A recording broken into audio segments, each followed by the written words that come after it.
दोस्तों, आपने हर गांव की एक न एक डरावनी कहानी ज़रूर सुनी होगी। लेकिन आज जो कहानी मैं आपको सुनाऊंगी वो कहानी सबसे अलग है। क्योंकि वहाँ रात होते ही लोग दरवाजे में कील ठोक देते हैं और बाहर किसी को भी नाम से नहीं पुकारते हैं। और सबसे खास बात यह थी कि गांव के बीचों बीच बने उस पुराने शमशान के पास से कोई नहीं गुजरता था। क्योंकि लोग कहते हैं वहाँ कोई आता है पर जाता नहीं।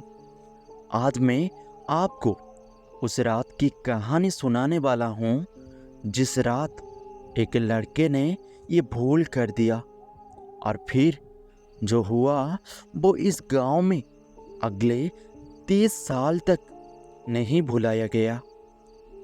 गांव का नाम था मसानपुर। ये गांव में घना जंगल, कच्चे घर और बीचों बीच पुराना शमशान घाट था। गांव में एक अजीब डर लगातार मौजूद रहता था। कुत्ते रात होते ही रोने लगते थे और आसमान में शाम 7 बजे के बाद अजीब सी धुंध छा जाती थी और पुरानी कच्ची सड़क पर लोग चलने से कदमों की आवाज़ दोगुनी सुनाई देती थी। गांव के बुजुर्ग कहा करते थे, हमारे गांव में कोई अधूरी आत्मा भटकती रहती है और उसकी परछाई किसी इंसान से जुड़ने का इंतजार कर रहा है। गांव के लोग ये सब मानते थे पर डरते नहीं थे, क्योंकि वो परछाई सिर्फ शमशान में दिखती थी। इस कहानी का नायक अर्जुन एक 22 साल का लड़का था जो शहर में पढ़ाई करके गांव लौटा था। उसे गांव की इन बातों पर कभी विश्वास नहीं था। वो हंसकर बोलता था, भूत प्रेत कुछ नहीं होता, बस लोगों का वहम है। लेकिन एक दिन देर शाम को अर्जुन की माँ बीमार हो गई। अर्जुन को दवा लाने के लिए गांव के दूसरे छोर पर जाना था। जाने के लिए 2 रास्ते थे। एक जंगल के किनारे से घूमकर जाना जो कि 3 किलोमीटर था और दूसरा शमशान के बीचों बीच से होकर जाना बस 600 मीटर। गांव वाले बोले, अर्जुन शमशान मत जाना, आज अमावस्या है। लेकिन अर्जुन हंस पड़ा, मैं कोई बच्चा नहीं। और वो एक लालटेन लेकर शमशान की तरफ चला गया। रात गहरी थी, सन्नाटा इतना कि कदमों की आवाज़ खुद डरा रही थी। शमशान की सरहद पर पहुंचते ही अचानक हवा थम गई। पेड़ टेढ़े हो गए जैसे किसी भार से झुके हो। लालटेन की लो एकदम लंबी हो गई जैसे किसी ने फूंक मारी हो। अर्जुन ने घबरा कर चारों तरफ देखा पर कोई नहीं था। लेकिन उसी पल उसे पहली बार किसी के चलने की आवाज़ सुनाई दी, धीमी, भारी, जैसे मिट्टी पर नंगे पैर कोई चल रहा हो। अर्जुन जोर से बोला, कौन है? शोर बंद हो गया और फिर पीछे से हल्की फुसफुसाहट आई, अर्जुन। अर्जुन का खून जम गया। अंधेरे में किसी को उसका नाम कैसे पता? उसने तेजी से कदम बढ़ाया, सोचा आगे जाकर लालटेन ठीक कर लेगा। लेकिन जैसे जैसे वो आगे बढ़ता गया वो आवाज उसका पीछा करती जाती थी। अर्जुन, रुको, अर्जुन।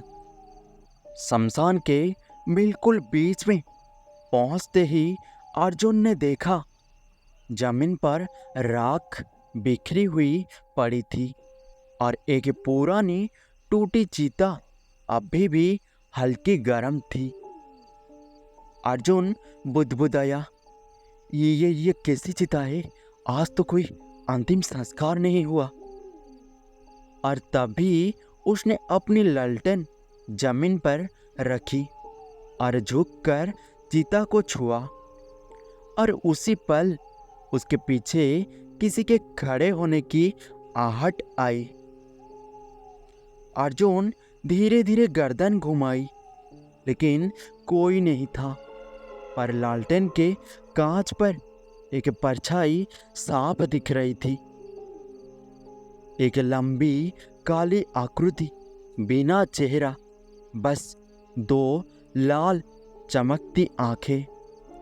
अर्जुन का दिल इतनी तेजी से धड़क रहा था कि आवाज साफ सुनाई दे रही थी।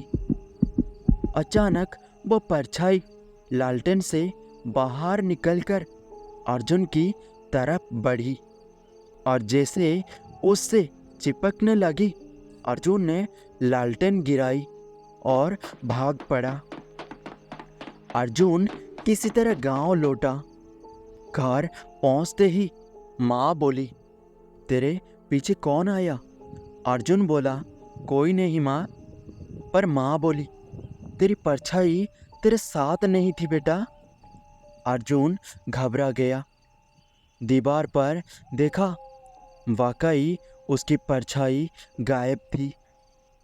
रात के 12 बजे अर्जुन के कमरे की खिड़की खुद ब खुद खुल गई और वही आवाज, मैं पूरा नहीं हूँ, चलो अर्जुन मेरे साथ। अब वो आवाज सीधे उसके सिर के अंदर गूंज रही थी। अर्जुन चीखा पर उसकी आवाज मुंह से बाहर नहीं निकली। कमरे में चारों कोने से परछाइयां निकलने लगी। अगली शाम अर्जुन गांव के सबसे पुराने बुजुर्ग धर्मा बाबा के पास गया।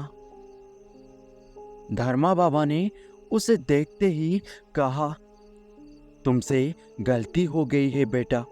जिस चिता को तुमने छुआ वो इंसान की नहीं थी, वो आधा जली परछाई थी।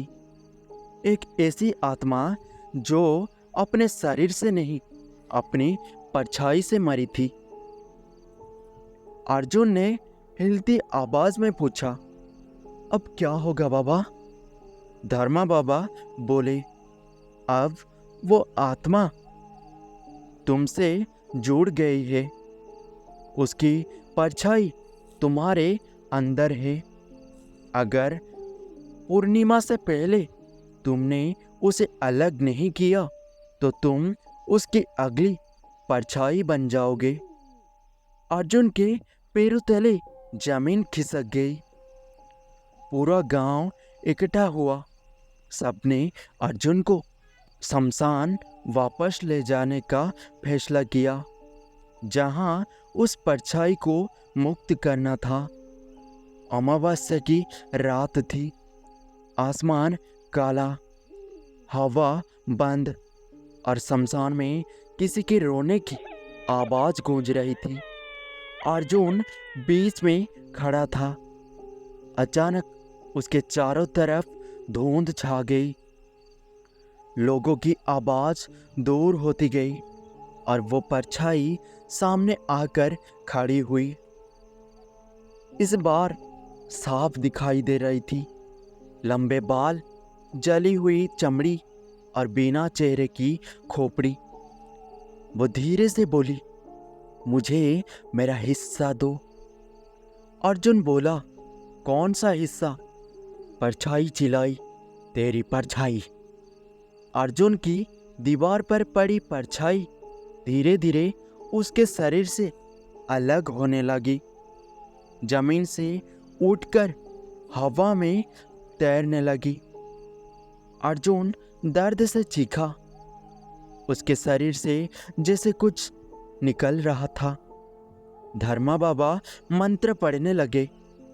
परछाई रुक गई और उनके मंत्र जोर पकड़ते ही वो चीखने लगी। एक इतनी भयानक चीख कि गांव के पेड़ों से पत्ते गिरने लगे। अचानक वो परछाई दो हिस्से में फट गई। एक हिस्सा अर्जुन में वापस चला गया और दूसरा धुएं बनकर ऊपर उठ गया। रात खत्म हुई, धुंध छट गई और अर्जुन जमीन पर बेहोश पड़ा था। अर्जुन उस रात बच गया। गांव में सब ठीक था, लेकिन एक दिन अर्जुन खेत में काम कर रहा था और पीछे से एक औरत की आवाज़ आई, अर्जुन मेरी बात सुनो। अर्जुन ने पलट कर देखा, पर कोई नहीं था। वो मुस्कुराया, शायद भ्रम होगा। पर जैसे ही उसने देखा, धूप में उसकी परछाई जमीन पर पड़ी ही नहीं थी। वो वापस फुसफुसाहट आई, तुम्हारा हिस्सा अभी भी मेरे पास है।